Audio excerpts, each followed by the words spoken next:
Retro open face ഹെൽമെറ്റിലേക്ക് latest entry ആണ് ഇഗ്നൈറ്റിൻ്റെ IGN58. ഈ ഹെൽമെറ്റിൻ്റെ പ്രൈസ് വരുന്നത് 299 റുപ്പീസ് ആണ്. നൈറ്റ് വിസിബിലിറ്റി വേണ്ടിയിട്ട് ഒരു ഓറഞ്ച് ടിൻഡർ വൈസ് ഹെൽമെറ്റിന് കൂടെ പ്രൊവൈഡ് ചെയ്യുന്നുണ്ട്. അതുപോലെ തന്നെ ഈ വൈസർ ഈസിലി റിമൂവ് ചെയ്യാൻ വേണ്ടിയിട്ട് ഒരു LNG സെറ്റും കമ്പനി കൊടുക്കുന്നുണ്ട്.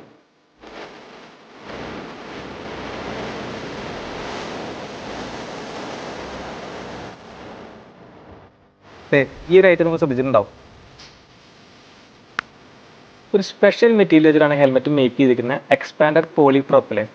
ഈ മെറ്റീരിയലിൻ്റെ പ്രത്യേകത ഒരു ഇമ്പാക്റ്റ് ഉണ്ടാകുമ്പോൾ ഷോക്ക് അബ്സോർബ് ചെയ്യാനുള്ള എബിലിറ്റി കൂടുതലായിരിക്കും, ഡ്യൂറബിൾ ആണ്, അതുപോലെ തന്നെ ലോങ് ടൈം യൂസിന് പറ്റിയുള്ള ഒരു മോഡലാണ്. ഈ ഹെൽമെറ്റിൻ്റെ സർട്ടിഫിക്കേഷൻസ് വരുന്നത് ISA and DOT ആണ്. ഒരു റെട്രോ ക്ലാസിക് ലുക്ക് കിട്ടാൻ വേണ്ടിയിട്ട് ഇതിൻ്റെ ബോർഡറിൽ ലെതർ സ്റ്റിച്ചിങ് പ്രൊവൈഡ് ചെയ്തിട്ടുണ്ട്. നല്ല കംഫർട്ടബിൾ ആയിട്ടുള്ള പാഡിങ്സ് ആണ് കൊടുത്തിരിക്കുന്നത്. അതുപോലെ തന്നെ ഡബിൾ ഡെറിംഗ് ലോക്ക് സിസ്റ്റം ആണ് ഇത് വരുന്നത്. ഇഗ്നൈറ്റിൻ്റെ ഈ ഹെൽമെറ്റിൻ്റെ കൂടെ ഒരു മിനിയേച്ചർ ഹെൽമെറ്റ് കമ്പനി പ്രൊവൈഡ് ചെയ്യുന്നുണ്ട്. ഈ ഹെൽമെറ്റിൻ്റെ മൾട്ടിപ്പിൾ കളേഴ്സ് സ്റ്റോറിൽ അവൈലബിൾ ആണ്. അതുപോലെ തന്നെ ഷിപ്പിംഗും അവൈലബിൾ ആണ്. സോ പ്ലീസ് വിചാരിക്കും.